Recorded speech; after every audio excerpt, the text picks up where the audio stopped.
Audio Jungle. Zelensky explained the meaning of the victory plan for Ukraine. Russia ignores real diplomacy and the peace formula proposed by Ukraine.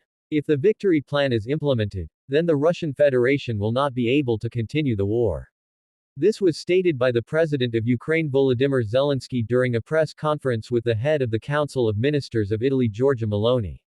The main thing is to strengthen the position of Ukraine and our relations with our closest partners in such a way that we create the necessary conditions, the necessary fair atmosphere for honest diplomacy, the president said.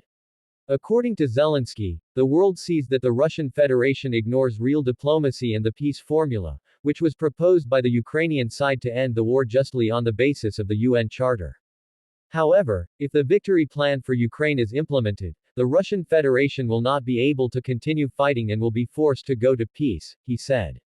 And if we implement the victory plan through cooperation with our partners, Russia will no longer be able to continue this war and will be forced to peace. This is the meaning of the victory plan. And we want to protect Ukrainian independence, Ukrainian families, our people, the right of our children to live freely in their own country, Zelensky summarized. Earlier it was reported that Ukraine did not discuss with its partners the issue of a ceasefire in the war with Russia and freezing the war in exchange for some security guarantees, such as joining NATO. President Volodymyr Zelensky stated this at a joint briefing with his French counterpart Emmanuel Macron. In response, the press service of the president's office noted that such talks are not taking place, and emphasized that no official proposals from the West contain conditions that would allow the risk of a repeat of the war. They also emphasized the fact that Ukraine does not trade its sovereignty and territories. In response, the press service of the president's office noted that such talks are not taking place, and emphasized that no official proposals from the West contain conditions that would allow the risk of a repeat of the war. They also emphasized the fact that Ukraine does not trade its sovereignty and territories. On the night of October 11, the Air Defense Forces shot down all the drones that the Russian army launched at Kyiv. Combat work against the remaining UAVs is still ongoing in the region. This is reported by the KMVA in Telegram. Tonight, the Russian army tried to hit the capital of Ukraine with unmanned aerial vehicles. Drones entered Kyiv from different directions, the report says. It is reported that the air alert in the capital lasted for more than 3 hours. All enemy UAVs that threatened the capital were neutralized by the forces and means of air defense. There were no reports of damage or casualties. The operational summary data is updated and clarified.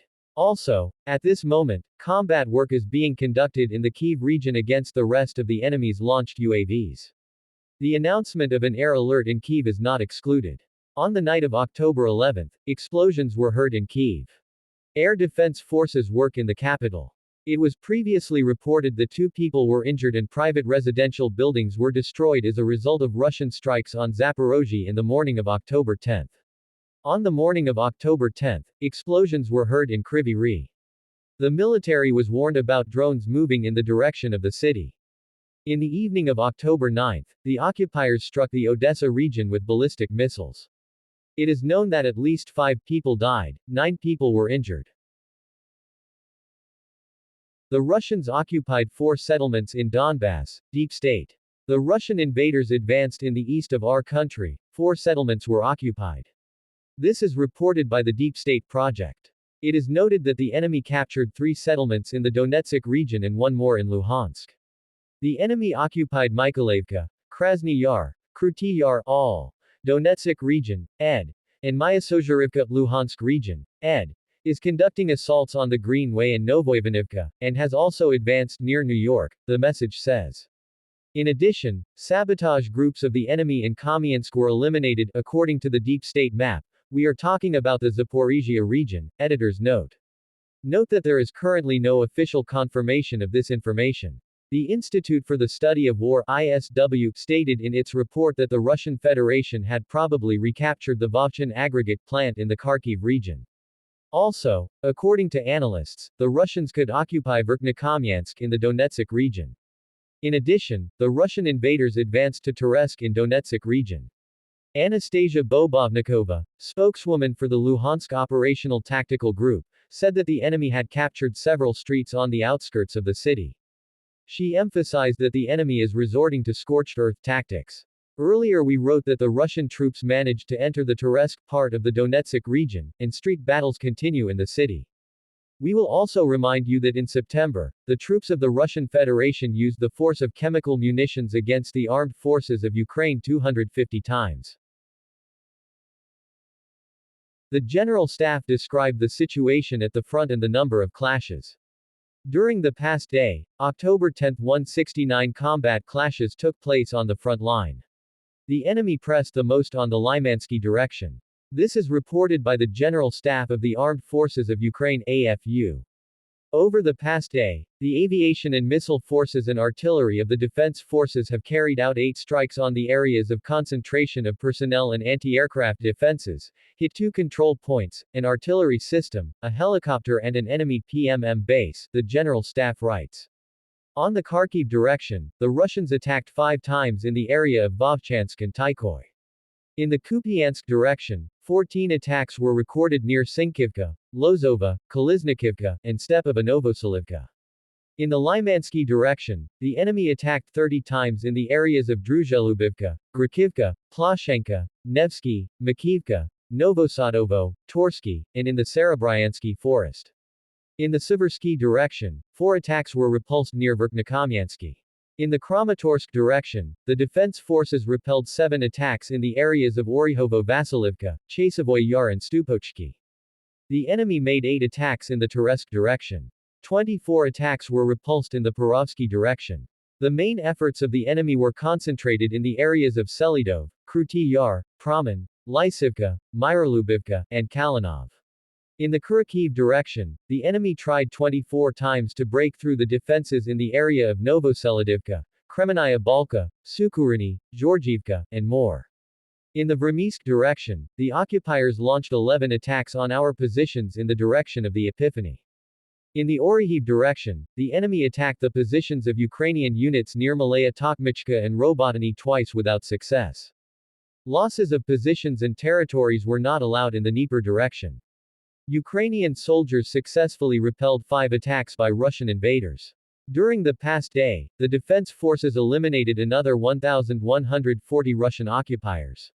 Since the beginning of the war, Russia has already lost more than 666,000 personnel.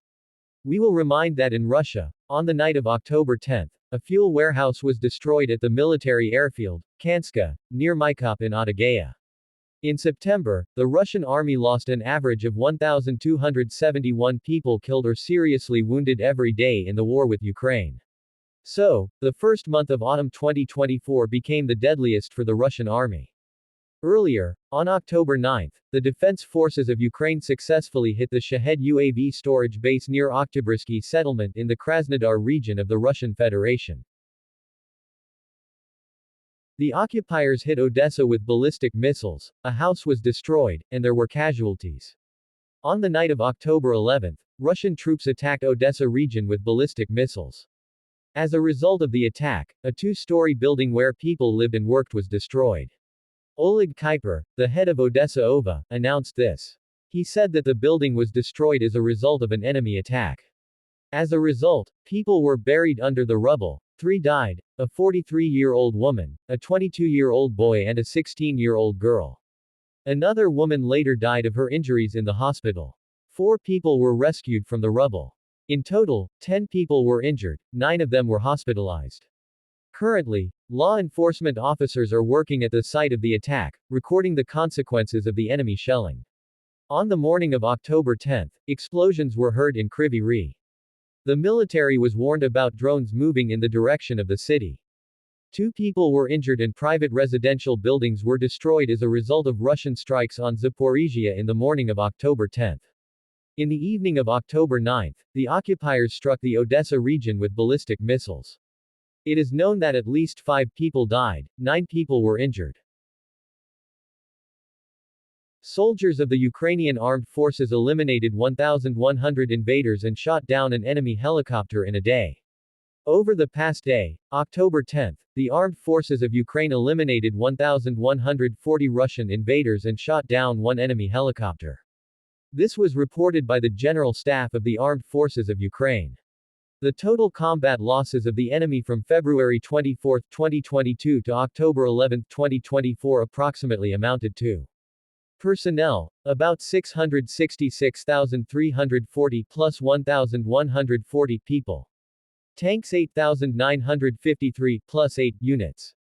Armored combat vehicles 17,800 plus 35 units. Artillery systems 19,322 plus 59 units. RSZV 1,229 plus 4 units. Air defense equipment 976 units. Aircraft 369 units. Helicopters 329 plus 1 units. UAVs of the operational tactical level 16,837 plus 70.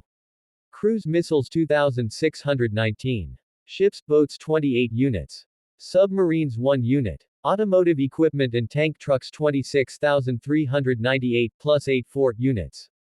Of special equipment 3,396 plus 10. We will remind that in Russia, on the night of October 10, a fuel warehouse was destroyed at the military airfield, Kanska, near Mykop in Adygea. In September, the Russian army lost an average of 1,271 people killed or seriously wounded every day in the war with Ukraine. So, the first month of autumn 2024 became the deadliest for the Russian army. Earlier, on October 9, the defense forces of Ukraine successfully hit the Shahed UAV storage base near Oktyabrski settlement in the Krasnodar region of the Russian Federation. Defense forces control half of Toretsk, more than 1,000 civilians remain in the city. The armed forces of Ukraine control about 50% of Toretsk, Donetsk region, and more than 1,000 civilians remain in the city. Vasyl Chinkik, the head of the Toretsk City Military Administration, announced this on the air of the telethon. Approximately 40–50% of the city is under the control of the armed forces, the rest of the territory is captured by the enemy. And the enemy is trying and making every effort to completely capture the city in the shortest possible time, Chinkik said. According to him, over the last day, the Russians did not manage to advance or seize positions in Toretsk. The head of the MBA said that civilians are still being evacuated from the city. However, it is impossible to take people out in large buses, as was the case 2 years ago. Those people who remained, and there are about 1,150 of them left, if they leave at most with documents certifying their identity, or even without them. Because they burned somewhere in basements or apartments where people were staying, Chinkik emphasized. He added that over the past day, 7 people were taken out of the community. According to the head of the MBA, there is a registration system for evacuation, however, if there are people willing to leave, they are also taken away. He reminded that there is no heat, electricity and water supply in Toretsk, so he once again called on the townspeople to leave before the onset of winter. The day before, it became known that about 1,200 people remain in Toretsk, Donetsk region, who have no intention of leaving, despite the terrible living conditions. Earlier we wrote that the Russian troops managed to enter the Toretsk part of the Donetsk region, and street battles continue in the city. GRU hackers attacked military educational institutions of Russia. The Cyber Corps of the main intelligence directorate of the Ministry of Defense of Ukraine attacked educational institutions of the Russian Federation that train military specialists. Babel was informed about this by sources in Ukrainian intelligence. GRU specialists hacked the network infrastructure of the North Caucasus Federal University, which trains UAV operators, digital communications experts, engineers and physicists for the occupation army of the Russian Federation. According to a source in the HUR, the university simultaneously ensures the activities of a number of educational institutions in several regions of the Russian Federation, including 7 institutes. During the operation, Ukrainian hackers damaged the internal information infrastructure of the object, destroyed the target resources of the enemy, websites, databases, file storage with a total volume of more than 150 terabytes. In particular, 11 sites, more than 7,000 official personal computers, 135 servers and file storages were attacked. In addition, Ukrainian hackers conducted a series of cyberattacks on a number of targeted internet resources and file repositories of Russian organizations. Having hacked the network infrastructure of the Russian Federation, cyber specialists of the State Security Service published on the affected web resources a campaign leaflet in support of the offensive operations of the armed forces. We will remind that the pro-Russian hacker group NoName 057 attacked Belgian government websites for several days in a row. On October 10, a DOS attack took place on several more pages of state institutions. On October 7, Ukrainian cyber intelligence services carefully prepared for the birthday of Russian dictator Vladimir Putin. In addition to Russian propaganda TV channels on the internet, they blocked the work of Russia's judicial system. As a result of the public indictment of the Office of the Prosecutor General, two former officials of the main directorate of the SBU in Crimea, who now work for the FSB of the Russian Federation, were sentenced to 15 years in prison for treason and unauthorized interference with the operation of electronic computing machines and automated systems, Part 1 of Article 111, Part 2 of Article 361 of the Criminal Code of Ukraine. The occupiers in Crimea have started a chaos in logistics. After the attack on the oil depot in Feodosia, the Russian troops in the occupied Crimea faced significant problems with the supply of fuel. According to the Atesh military guerrilla movement, which published a statement on its Telegram channel on October 11, the fuel situation on the peninsula is getting complicated. Atesh agents report active movements of mobile gas stations and military fuel tankers, which are forced to constantly change their location. The Russian military command has limited the time fuel bases stay in one place to 10 to 12 hours, which significantly complicates the provision of the armed forces of the Russian Federation. The partisans also noted that their agents continue to monitor gas station movement routes and pass relevant information to the defense forces of Ukraine. Earlier, we wrote that the oil depot in Feodosia was burning for the fourth day after the attack of the armed forces. Windows were broken in nearby houses, and the occupying authorities have already evacuated 1,137 people. We will also remind you that satellite images of the fire that continues after the SSU hit the oil depot in occupied Feodosia have appeared on the internet. The Russian Federation transferred huge forces from other fronts to the Kursk direction. Russia transferred about 50,000 troops to the Kursk region, weakening its positions on other front lines in Ukraine. This was reported by the Commander-in-Chief of the Armed Forces of Ukraine Alexander Syrsky in the documentary, Western Direction. Syrsky noted that these forces were transferred from other fronts where Russian troops were conducting offensive operations. This weakened the grouping in directions such as Zaporizhia, Kherson and Kramatorsk, which made it easier for Ukrainian forces to conduct defensive operations. Earlier, we wrote that instructors from Canada, as part of the Unifier training mission, teach Ukrainian military personnel complex medical skills. In particular, those that increase the chances of soldiers to survive after being wounded. We will also remind you that the Office of the President of Ukraine planned to replace the Commander-in-Chief of the Armed Forces of Ukraine Alexander Syrsky, conducting interviews with potential candidates for this position.